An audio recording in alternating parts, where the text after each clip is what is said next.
Sir இப்போ நமக்கு கமெண்ட்ல ஒரு ஒரு வித்தியாசமான ஒரு கேள்வி ஒண்ணு. என்னன்னா ஒரு வாசகர் கேட்டிருக்கிறாரு.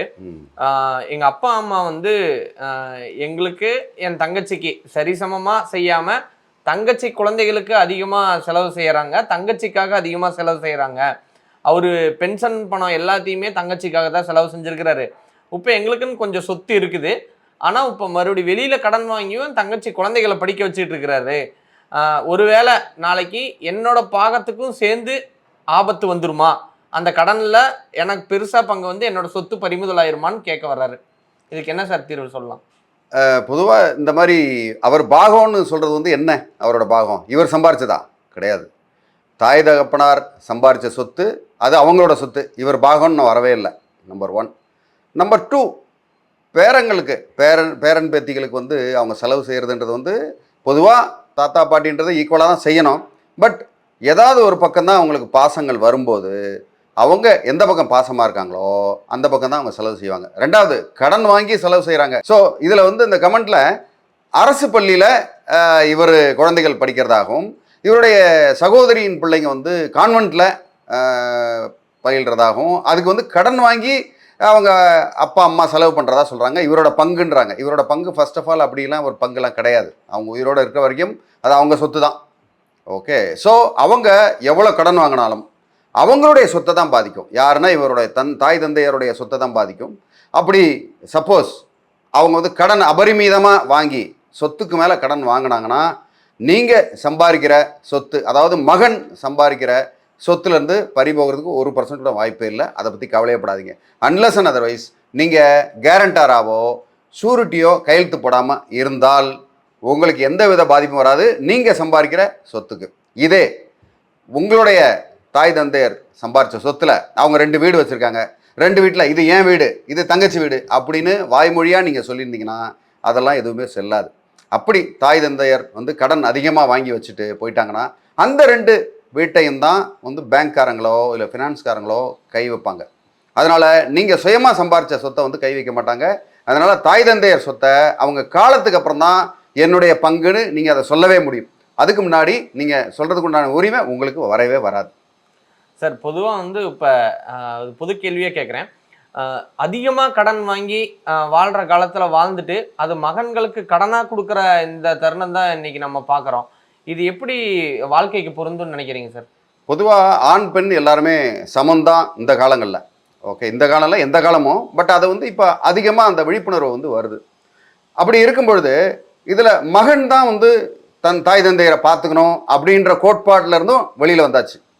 ஒரு சில வீட்டில் பார்த்தீங்கன்னா மகள் தான் வந்து தாய் தந்தையரை பார்த்துக்கிறாங்க, ஒரு சில வீட்டில் மகன் பார்த்துக்கிறாங்க. ரொம்ப ஒரு சில கிராமப்புறங்களில் மட்டும்தான் மகன்னா வீட்டில் இருந்து எல்லாத்தையும் பொறுப்புகள்லாம் பார்த்துக்கணும், மகளை கட்டி கொடுத்துட்டா அது வேற வீட்டுக்கு போயிட்டா அப்படின்ற மாதிரி இருக்கிறது கிராமப்புறங்களில் தான் இப்போதைக்கு இருக்குது. முன்னாடி எல்லா இடத்துலையும் இருந்தது. அதனால் பொறுப்புன்றது 2 பேருக்கும் தான் வரும். அதனால் அது மாதிரி கடன் சுமையும் மகனுக்கு தான் வரும் அப்படின்றது வந்து இந்த காலத்தில் ஏற்கவே முடியாது. மகன் மகள் சொத்தாக இருந்தாலும் சரி கடனாக இருந்தாலும் 2 பேரும் தான் ஏற்கணும். இதில் தாய் தந்தையர் வந்து ஏதாவது ஒரு பக்கம் பார்ஷலாக இருக்கக்கூடாது, தர்மப்படி இருக்கக்கூடாது. ஆனால் சட்டப்படி அவங்க சம்பாரித்த சொத்தை யாருக்கு வேணால் கொடுக்கலாம். ஸோ தர்மத்தையும் சட்டத்தையும் போட்டு குழப்பிக்கிட்டு இந்த இடத்துல இல்லாமல் அவங்கவுங்க சுயமாக சம்பாரித்து எப்படி மேலே வர்றது அப்படின்றத பற்றி தான் நீங்கள் வந்து இந்த இடத்துல பேச முடியுமே தவிர, தாய் தந்தையர் சொத்து பறிபோகுது, அவங்க நிறையா கடன் வாங்கிடுறாங்க, அவங்க ஊதாரியாக செலவு பண்ணுறாங்க, அவங்க சம்பாரிச்சதை அவங்க செலவு பண்ணுறாங்க கடன் வாங்கின்றதை வந்து அது பெருந்தன்மையோட ஏற்றுக்கிறது தான் வந்து மனித இயல்பு. சார் இப்போ அவர் கேட்ட கேள்வியிலேயே எனக்கு ஒரு தோணல் இருக்குது. இப்போ ஒரு 50 லட்சம் ரூபாய்க்கான இடம் இருக்குது. ஆனால் இவங்க பிரித்து ஒவ்வொருத்தர்கிட்டையும் ஒரு 20 லட்சம் 30 லட்சம்னு ஒரு 75 லட்சம் ரூபாய்க்கான இடம் வாங்கிடுறாங்க. காசு வாங்கி செலவு பண்ணிடுறாங்க. இப்போ இடத்தையே அவங்களோட காலகட்டத்துக்கு அப்புறம் அந்த இடத்தையே விற்றா கூட 50 லட்சத்துக்கு தான் போகும். மீதி இருக்கிற 25 லட்சம் பணம் கொடுத்தவங்களுக்கு லாஸா இல்லை மகனோ அடைக்கணுமா? அது வந்து தாய் தந்தையர் வாங்கின கடனுக்கு கேரண்டார் ஷூரிட்டி கையெழுத்து போடலைன்னா அது வந்து கடன் கொடுத்தவர் தான் நஷ்டப்படுவார்.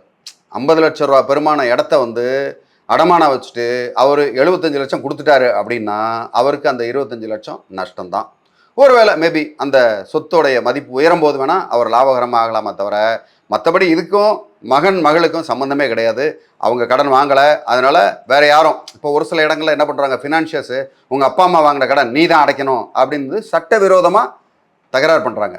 அந்த தகராறை வந்து நீங்கள் கண்டிப்பாக ஒரு அட்வொகேட்டோட உதவியோட எதிர்கொள்ளலாம். நீங்கள் அதை பற்றி கவலைப்படாதீங்க. அதில் வந்து எந்த இடத்துலையும் மகனோ மகளோ தாய் தந்தையர் வாங்கின கடனை அடைக்கணும்னு அவசியமே இல்லை. இதில் ஒரு சில விதிவிலக்கு உண்டு. எதுனா, ஒரு கடனை வாங்கி மகன் பேரில் இடம் வாங்கிட்டாங்க, மகள் பேரில் இடம் வாங்கிட்டாங்க அப்படின்னு வரும்போது அந்த இடத்துல வந்து அது சட்டவிரோதமாகும். ஓகே, அது வந்து கிரிமினலாக இவங்க சொத்தெல்லாம் வந்து அடமானம் வச்சு கடனை வாங்கி அதை வந்து மகன் பேர்லையோ மகள் பேர்லையோ எழுதிட்டாங்க தாய் தகப்பனார் அப்படின்னு வரும்போது அந்த இடத்துல வந்து நிறைய பிரச்சனைகள், கிரிமினல் இஷ்யூ வர்றதுக்கு வாய்ப்புண்டு. அது வந்து சட்டவிரோதம், அது ஒரு குற்றவியல் சட்டத்தின் கீழே வரும். சார், இப்போ நம்ம வாசகர் கேட்டிருந்த மாதிரி ஒரு தந்தையா இருக்கட்டும் மகனா இருக்கட்டும், இது ஒரு இஷ்யூவா இருக்கிறதுக்கான வாய்ப்பு இருக்குதுங்கிறதுனால இவங்க 2 பேரும் சிம்பிளா தீக்கணும் அப்படின்னா ஃபேமிலி கவுன்சிலர் அணுகலாமா சார்? ஃபேமிலி கவுன்சிலர்ன்றது பொதுவாக பார்த்தீங்கன்னா இது குடும்பத்துக்குள்ளே இருக்கிற சண்டை சச்சரவை சரி பண்ணுறதுக்கு தான். ஓகே, இதெல்லாம் வந்து ஒரு நல்ல ஒரு மீடியேட்டரு இல்லைனா ஒரு நல்ல ஒரு வழக்கறிஞர் அவங்ககிட்ட போனால் தான் சட்டப்படி என்ன தீர்வுன்றதை நீங்கள் பார்க்க முடியும். அதை விட்டு ஃபேமிலி கவுன்சில்ன்றது வந்து உளவியல் ரீதியாக கணவன் மனைவிக்குள்ள சண்டை, தந்தைக்கும் மகனுக்கு உள்ள சண்டை, அதை தீர்க்கிறதுக்கு தான் ஃபேமிலி கவுன்சிலிங் இதாகும். இதை பொறுத்த வரைக்கும் லீகல் கவுன்சிலிங் தான் சொல்லுவோம். லீகல் கவுன்சிலிங் வந்து ஒரு சீனியர் அட்வொகேட்டோ இல்லை ரிட்டையர்ட் ஜட்ஜஸ்ஸு இந்த மாதிரி இருக்கிறவங்க தான் இதுக்கு பயன்படுவாங்க. சார், இது இன்னொரு கேள்வி என்ன அப்படின்னா, இது மாதிரி நபர்கள் உங்கள்கிட்ட வந்தால் நீங்கள் எந்த மாதிரி இவங்களுக்கு சப்போர்ட் பண்ணுவீங்க? பொதுவாகவே இந்த மாதிரி குடும்பத்துக்குள்ளே வர்ற சண்டையை வந்து எப்போதுமே என்னை பொறுத்த வரைக்கும் கோர்ட்டுக்கு நீங்கள் போய் அதுக்கப்புறம் 2 பக்கம் வாதிட்டு யார் செஞ்சது நியாயம் அப்படின்றதெல்லாம் வந்து போகிறதுன்றது வந்து ரொம்ப தலையை சுற்றி மூக்க தொடுற மாதிரி தான் வந்து கணக்கு. நான் சொல்கிறது என்ன, அண்ணன் தம்பி, அக்கா தங்கச்சி, சித்தப்பா பிள்ளை, பெரியப்பா பிள்ளை, இவங்கெல்லாம் வந்து யாராவது குடும்பத்தில் யாராவது ஒரு பெரியவங்களை உட்கார வச்சு அவங்களுக்கு சட்டத்தை சொல்லி, இதுதான் சட்டம், புக்கில் சட்டம் இது இப்படி தான் இருக்குது, இதில் வந்து எப்படி நமக்குள்ளே பங்கிட்டுக்கலாம், எப்படி கடனை பங்கிட்டுக்கலாம், எப்படி சொத்துக்களை பங்கிட்டுக்கலாம், எப்படி உரிமைகளை பங்கிட்டுக்கலான்னு சொல்லி உங்களுக்குள்ளே பேசி அதை வந்து சால்வ் பண்ணுறது தான் என்னை பொறுத்த வரைக்கும் சால சிறந்தது. அதை விட்டுட்டு நீங்கள் வந்து பல சந்தோஷமாக இருக்க காலங்கள், பணம் சம்பாதிக்கிற காலம், வேலை செய்கிற காலத்தை கோர்ட்டுக்கும் வீட்டுக்கும் நடந்து அதில் நேரத்தை வீணாக்கி அந்த நேரத்தில் நீங்கள் விட்ட சொத்தை விட பல மடங்கு சொத்தை நீங்கள் சம்பாரிச்சிடலாம். அதனால் சிந்திச்சு பாருங்கள். குடும்பத்துக்குள்ளே வர சண்டையை குடும்பத்துக்குள்ளேயே சரி பண்ணுறது தான் என்னை பொறுத்த வரைக்கும் கரெக்ட். மேலும் இது மாதிரி உங்களுக்கு வேறு ஏதாவது உங்கள் குடும்பத்தில் ஏதாவது பிரச்சனை இல்லை சொத்து பிரச்சனை அந்த மாதிரி எது இருந்ததுன்னா தாராளமாக என்னை பர்சனலாக மீட் பண்ணலாம். வாட்ஸ்அப் பண்ணுங்கள், இல்லை கமெண்ட் கூட பண்ணுங்கள். ஜென்ரல் கொஸ்டினாக தான் கமெண்ட் பண்ணுங்கள், உங்களுக்கு ஆன்சர் பண்ணுறதுக்கு தயாராக இருக்கேன். நன்றி, வணக்கம்.